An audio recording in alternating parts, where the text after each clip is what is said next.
Hello everyone, welcome to another Flesh and Blood video. Dusk till dawn is almost upon us, so I think it would be a perfect time to take a look at some cheaper alternatives to equipment that a lot of people might want or need for their decks. This is going to be more slated towards newer players since players who've been playing the game for a while probably have the legendaries they need. Or if you are a light spender, you can look at this video to see what you can use to replace some of the legendaries that you'll want to get eventually. Now, I will say some of these equipment are actually competitive and do see play over their legendary counterparts, and I will make sure to state as such when I talk about them. We're going to go from class to class, and I will probably talk about traits towards the end since there are less traded equipment like this and there are more actual class equipment, as well as there are equipment sets I will talk about in this first section. But for now, just think of this video as a guide to, if I don't own this legendary that I need, what could I play instead that, even though might not be as strong as the legendary, will still allow me to play my deck the way I want, since the main expensive part of this game is going to be the equipment. There are a few cards that are expensive, but not as much or as important as some of the legendary equipment. So with that said, let's get started. First, let's take a look at some of the equipment that really any deck can play. These are going to be some generic equipment that decks will play either to have more defense or to get some nice arcane barrier if the piece they're trying to play has no innate arcane barrier. And you'll actually see a lot of these in some competitive decks right now. Arcane Lantern is in a lot of decks that play one-handed weapons, in pretty much all of them, since this is a fairly free source of arcane barrier. Some decks that play cards on your opponent's turn or have costly defense reactions, think something like Icelander or Guardians, are going to be playing these Ironhide pieces, mainly the gloves for Icelander or the shoes for Guardians, since they have cards that you have to pay resources on your opponent's turn. Having this can have some extra block if you have any resources left over. You also see some decks playing Iron Rot to just be defensive. Icelander also plays these Iron Rot gauntlets, and you can see these other Iron Rot pieces and these other Ironhide pieces as options if you don't have something to fill. Say, your deck should have a Crown of Providence, but you don't own it. You could go, okay, well, my class has no native helmet that gives me defense like Crown of Providence. Crown of Providence is better for the defense in my deck than the actual cycle ability, so I could just play an Iron Rot helmet instead to try to get some defense. It's not going to be as good, but it is an option for you. As well as, similar to the Arcane Lantern, probably the most played common equipment in all sideboards in Flesh and Blood, Norrøn. These are the original set. Arcane Lantern came out after, but Norrøn boots, gloves, hood, and robe are your basic arcane barrier. If your class has none innately or doesn't have an equipment they can fill in super easily, this is your best choice. You have, as an example, if you're playing Guardian, your boot slot isn't very good, which is why obviously you're playing these Ironhides sometimes, or the Iron Rots. You just play Norrøn boots, because it's pretty much a free slot. Mechanologists don't really have gloves, so Norrøn gloves is a great option. Some classes don't have access to a great helmet, so hood's a good option. Robe is generally the least played one, because I would say chess pieces are the strongest type of equipment in the game, but there are decks that definitely play them. Another type of equipment here is Spell Void. I quite like Spell Void equipment in Blitz. However, this guide is more based on Constructed, which is why these equipment are here and not Spell Void, and Spell Void's a lot worse. There are definitely equipment with Spell Void that are good. When you look at some Briar lists and something like Ice Lexi, they play Shock Charmers, which is Spell Void too. So it's not like Spell Void isn't terrible. Obviously, they're playing, well, at least Lexi is playing Shock Charmers for the effect. Briar's actually playing Shock Charmers because of the Spell Void. So there are times where the Spell Void's useful, but for the main bulk of actual constructed gameplay, Spell Void really isn't the best. As well as Shock Charmers is legendary and does 2, while the other equipment are really only just 1. Before we move on any more, I did forget to talk about these equipment in like every class I've recorded already, which some of them I did talk about it, but I didn't show it. These are the base generic equipment that every deck can just play, or most decks can just play, that aren't like the base cycle stuff. Just have these in your mind. If they're like, say you're playing, I did talk about it in Ninja a little, but say you're playing Ninja, you don't have a chest piece, you don't have a tunic, you just play Hardened Cross Trap, because it's actually better than Tunic in some situations. You want to play, I don't know, Guardian, you don't have tech plating, Hardened Cross Trap's a decent option. So we're going to talk about these 3 a little bit, since these are the main generic equipment that, at least 2 of these, you'll see in decks, or can be replaced by some things you don't have.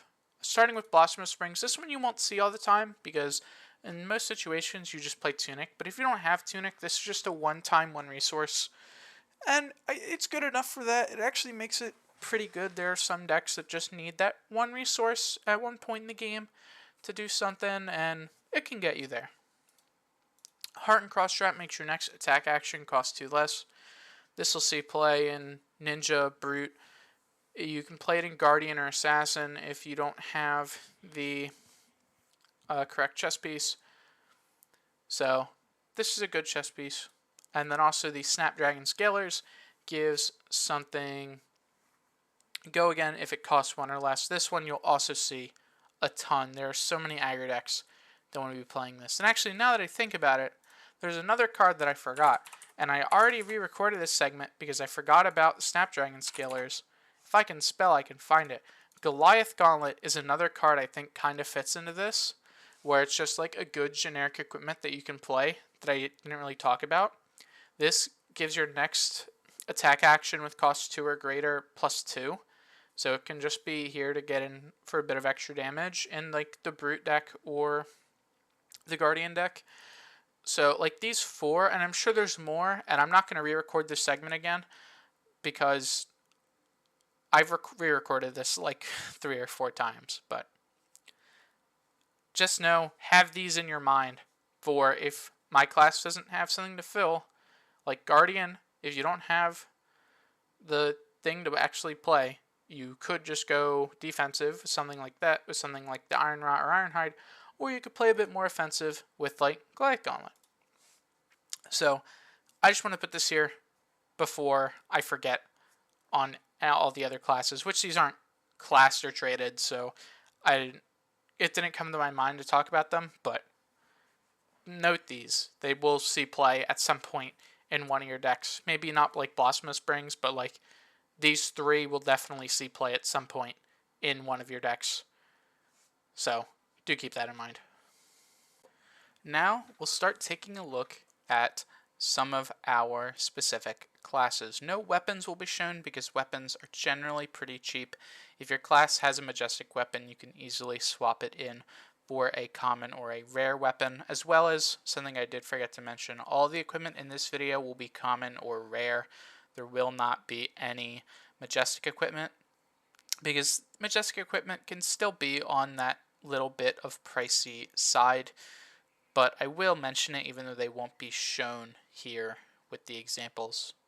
So starting with Brute, Brute actually has some pretty good common and rare equipment. Two of these actually see play in a lot of competitive Brute lists, mainly Rhinar lists, and those being Bark Bone Strapping and Beaten Trackers. Bark Bone Strapping is a chest piece replacement. It has Battle Worn 1 with 1 block. It has the instant to destroy Bark Bone Strapping, roll a 6-sided die, gain resources equal to half the number rolled, rounded down. Rhinar lists will play the Bark Bone Strapping, so they can be more aggressive.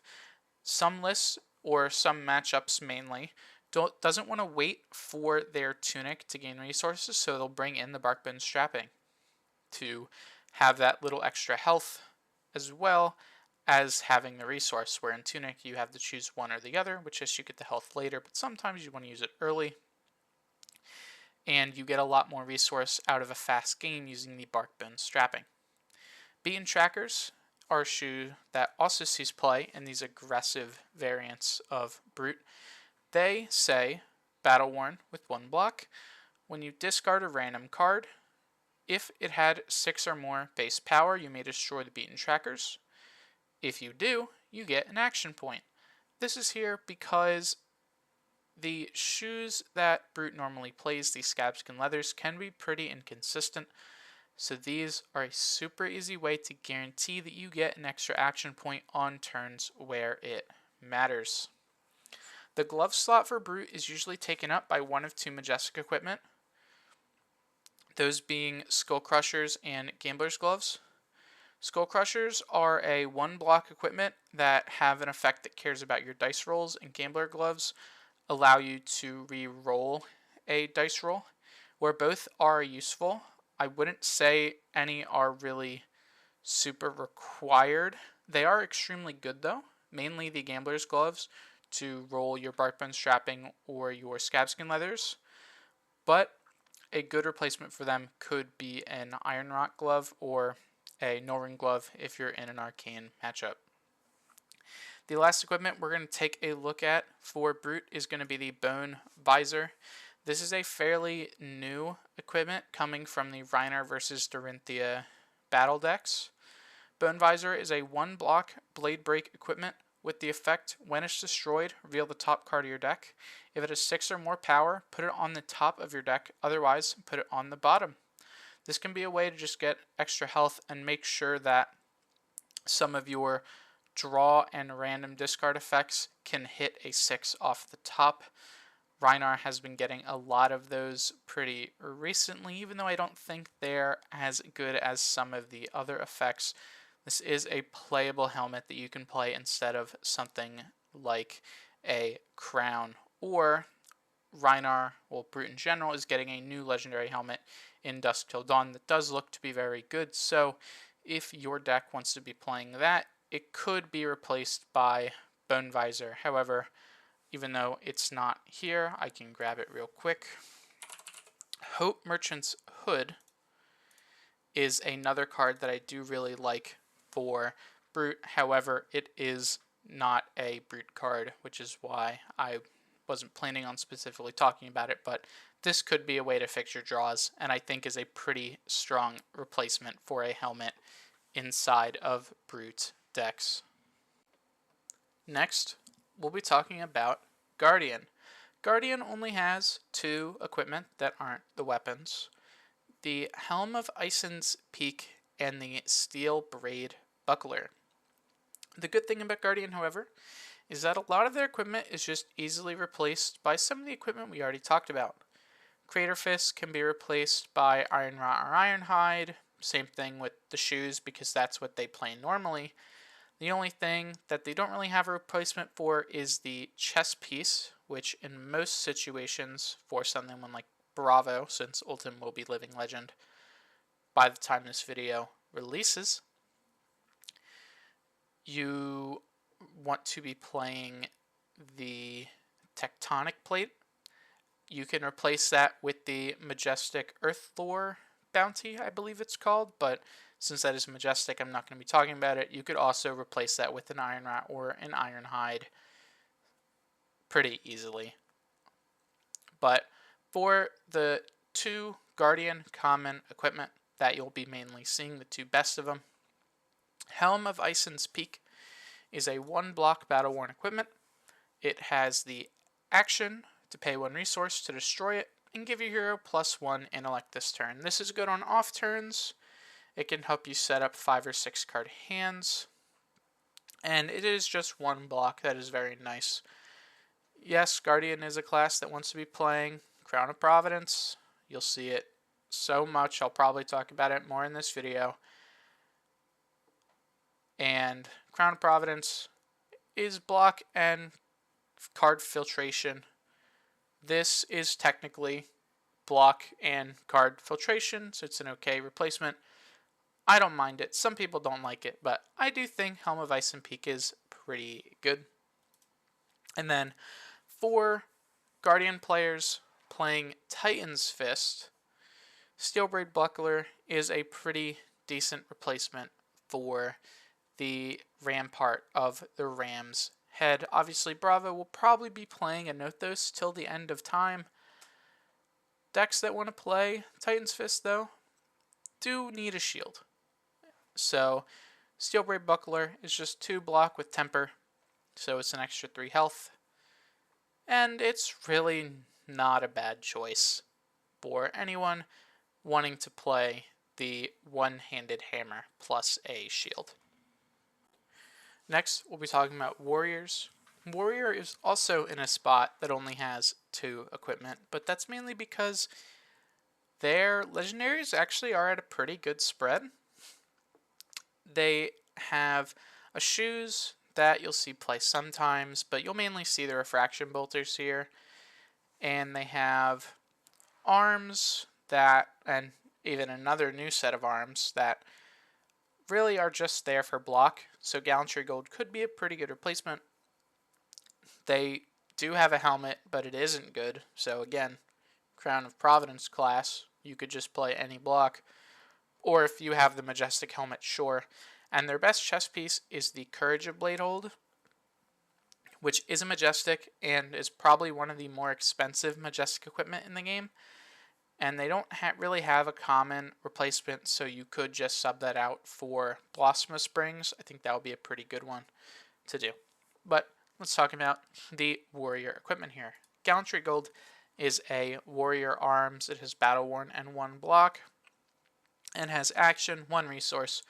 Destroy Gallantry Gold. Your weapon attacks gain +1 this turn. Go again.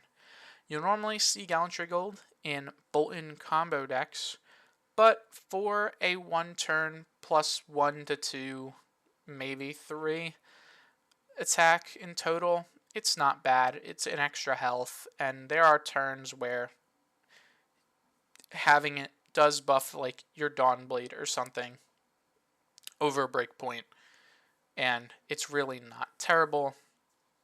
The main one for Warrior that we're going to be talking about is a Refraction Bolter. However, this one sees play in Dory. This is her best in slot shoe.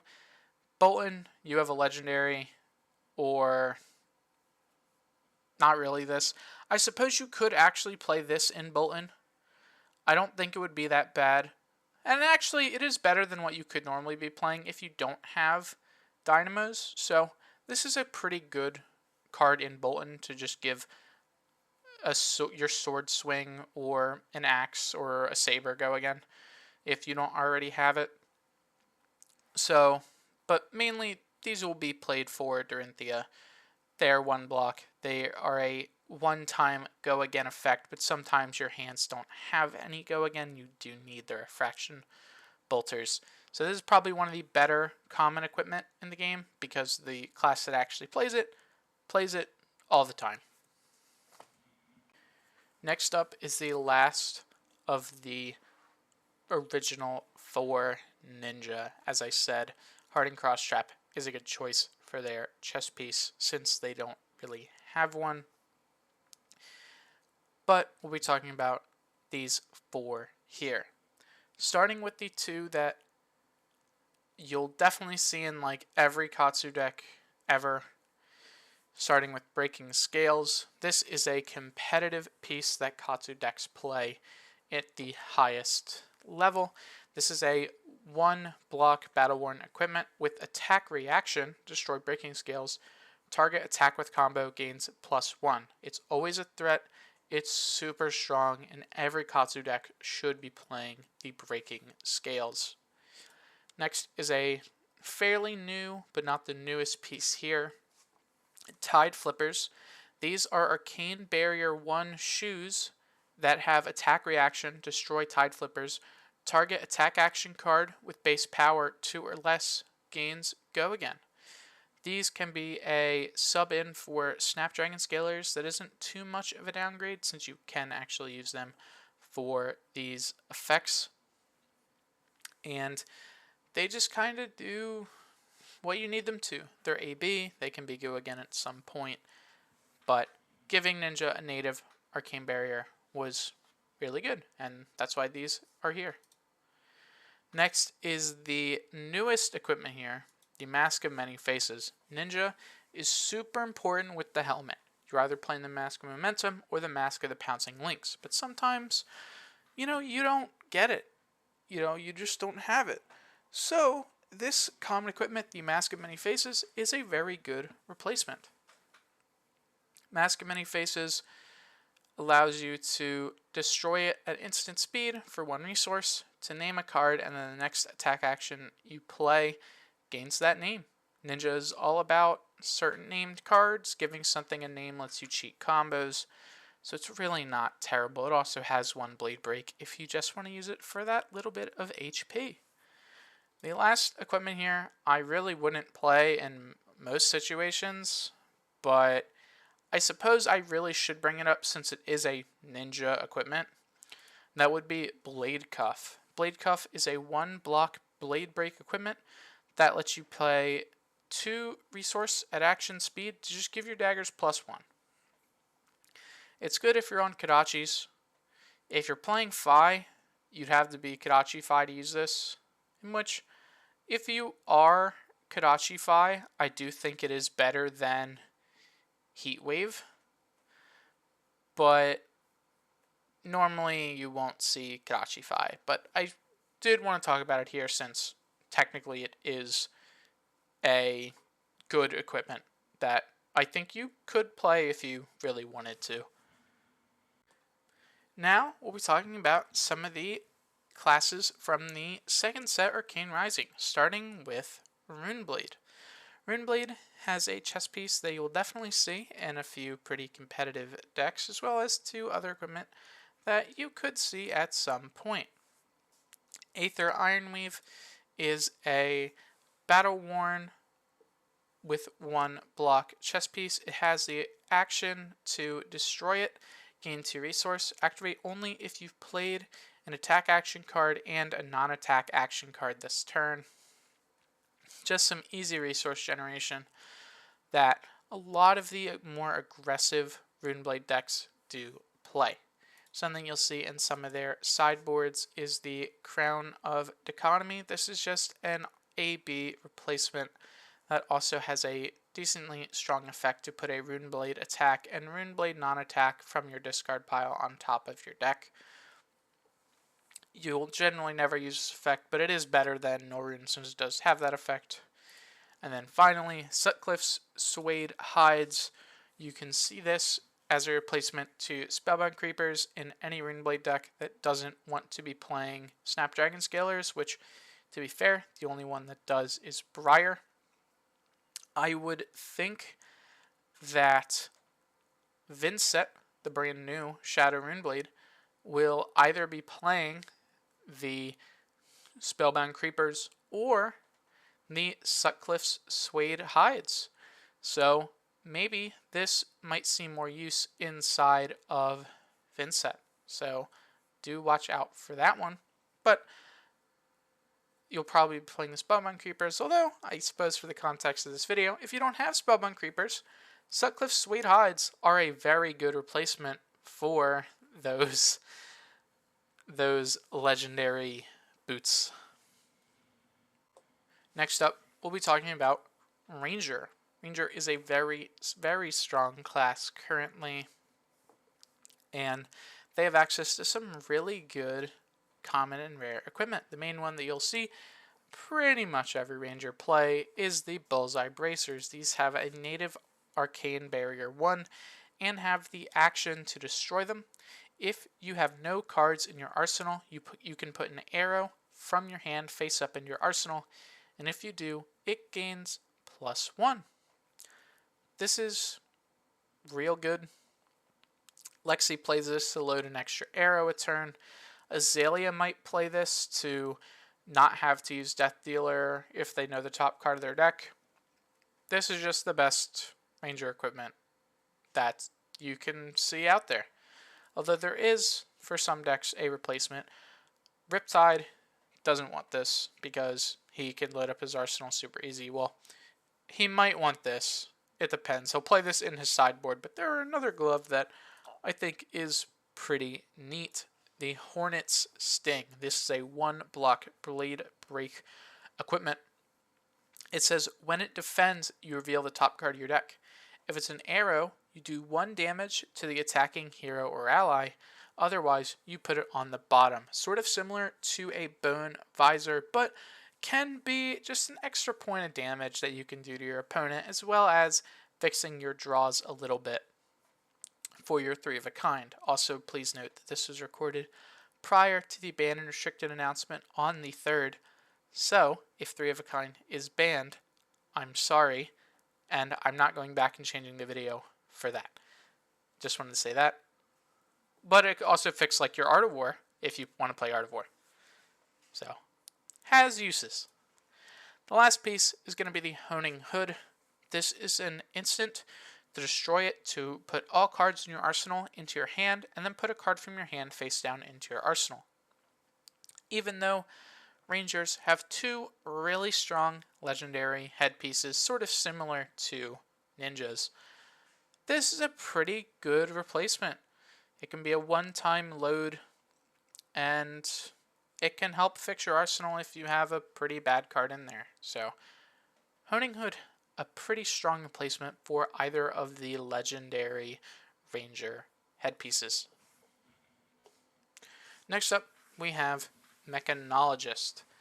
Mechanologist only has access to 2 equipment. However, I would say these are probably the most competitive pair of classed non-majestic or legendary equipment, because both of these actually see play in competitive Mechanologist decks.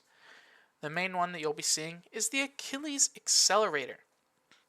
This has a native Arcane Barrier 1 and has the instant effect to destroy it and gain an action point, but only if you've boosted this turn. This can help fix your boosts.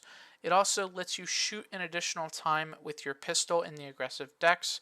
The control decks play it because it's Arcane Barrier, and in case they do want to play a boosted attack late game, you have this to sort of fix the boost if you do whiff. So this is an extremely strong Mechanologist equipment that you will definitely see, as well as the Galvanic Bender. This is a 1 battle-worn arms with the effect Material. While this permanent is under a permanent, the thing it's under has +1 power. This will be here for your Mechanoid, really. It's pretty much the only thing. But, you know, it's better than Iron Rot. You don't need Ironhide, I'd say, since the D-Reacts, the control dash plays are either free or unstoppable or unmovable, which is 3 resource. So you won't really have any extra floating. Some play Oasis, but sure. That's not as much of a reason to play Ironhide over Galvanic Bender. So Galvanic Bender does see a lot of play, especially because this is like the only good arm Mechanologist can play outside of like aggro decks playing Crater Fist, right? So good equipment, and it will definitely see play. You will see it at some point playing against a Mechanologist. And finally, we have the last class from Arcane Rising, Wizard. They only have 1. Their best things are majestic or legendary or a weapon at common. And their other common equipment is also a chess piece, and it's like 200 times worse than Spellfire Cloak. So, yeah. Spellfire Cloak is actually good. You will see it in Kano. You won't see it in Icelander since she forces games to go late, but if you are playing an aggro deck against a Kano, or you're playing Kano against an aggro deck, you will see the Spellfire Cloak instead of like a Tunic, because this can just be a resource whenever you want. Sometimes you need a combo before you get your first Tunic resource, so it's here. Spellfire Cloak has the instant effect to destroy and gain a resource, but only during your opponent's turn, and it also has one native Arcane Barrier. As I said, you'll see this in just Kano for specifically aggro matchups where Tunic won't be able to get you a free resource. But for that, I think it does deserve a spot in this video. Moving on to the last two classes, starting with the class originating from Monarch and the class that we'll be revisiting in Dusk Till Dawn, Illusionist. Illusionist has access to 3 pretty great common or rare equipment. Dreamweavers are our first bit of Spell Void on this list. They have Spell Void 1 and the action to destroy it and make your next Illusionist attack lose and unable to gain Phantasm. You might see this one in more aggressive Illusionist lists, so do watch out for the removal of Phantasm if you are playing a deck that can easily pop Phantasm. Silent Stilettos are their answer to I don't have Phantasmal Footsteps, and also slightly better if you're playing Dromai because Phantasmal Footsteps don't work on dragons. Silent Stilettos is a 1 Arcane Barrier legs that says whenever an attacking ally you control dies or an attack action card you control is destroyed by Phantasm, you may pay 3 resource. If you do, destroy Silent Stilettos and gain 1 action point. You won't see this one as much since a lot of Dromais are playing other shoes, and Prism will 100% be playing Phantasmal Footsteps in most situations, but if you don't own them, this is a pretty nice replacement. Finally, the Wave of Reality. This one is one that you will see sometimes. I'm sure if we get a more Spectral Shield or Ward-focused Illusionist, you'll see this. Currently, I guess that would really be Prism, but Prism isn't so much based on Ward, more than just she has a lot of it. I would like to see a non-traded Illusionist be based on Ward. I think that would be really cool to see at some point, because we pretty much already know who it is since she's on like every card that isn't traded for Illusionist. So maybe. But Wave of Reality is just a Ward 1 gloves that makes a Spectral Shield. So it's pretty much Ward 1, which is pretty nice. You'll see it sometimes. Some Dromai lists do like the Wave of Reality. Finally, moving on to the last class, we have Assassin. Card I already talked about. Blade Cuff is here because this was mainly here for the Assassin, but it was playable in Ninja, so I talked about it. And if you'll notice, these other 2 Assassin equipment are also dual class with Ranger, but they are not as good as some of the other cards Ranger could play, so I didn't talk about them with Ranger. These are pretty much Assassin only. We have Mask of Malicious Manifestations. This is an action pay a resource, put a card from your hand or arsenal on the bottom and destroy it. Destroy the mask. Reveal cards from the top of your deck until you reveal an attack action, and then put it into your hand, then shuffle your deck. It also has Blade Break with 1 block. This is just here for some extra card filtration. It's really not bad. You might think the other mask should be up here. I don't think it's as good as this one. And since we're really talking about it just for Assassin and not the other classes, I think this one is a bit better than the other. And then Toxic Tips is an action to pay a resource and destroy it. To make your next attack you play this turn gain, when this hits a hero, create a Frailty, Inertia, or Blood Rot Pox token under their control. And then it also has Blade Break for 1. Just a bit of extra, either damage, disruption, or I guess health. I don't know what you'd class Frailty token, but very good equipment. You'll see this if you don't have whatever expensive or other good piece that you'd want. I guess Flick Knives would be the main thing now. So you might see this sometimes, but not as much. Although it is a good replacement, obviously. That's what all of these cards are. They're either really good normally or they're good replacements for legendaries. Now that we're done with the classes, we can take a look at some of the traits. Starting with the light trait, Halo of Illumination is a headpiece that has the instant for 1 resource, and destroying it, you can put a card from your hand into your soul, and if it was a light card, you draw a card. It also has access to Spell Void 2, which could be pretty useful in the future. And as well as Light has a new equipment set, the Radiant set. I'll just show you one piece here, but they all do the same thing. They all have instant to banish this and a card from your hero's soul. If you do, you prevent the next 2 damage that will be dealt to your hero this turn. Pretty good. At some point, I'm sure 1 or 2 pieces in the set will see play, sort of how Seeker's pieces are really only played in Dromai. These might see play at some point in a deck, although I pretty much doubt it, since they would have to be a super specific deck to want these, sort of like how Dromai really does like the Seeker's pieces. Next, since we talked about Light, let's talk about Shadow. Ebonfold is the original Shadow helmet. It has an instant for 1 resource and destroy it.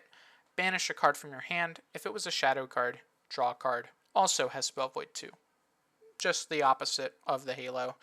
Isn't really anything to say about that. This is a good card. We'll see play at some point, I'm pretty sure. They also got a new equipment set, the Shroud, or the Of Darkness set. So this is the Shroud of Darkness. Such.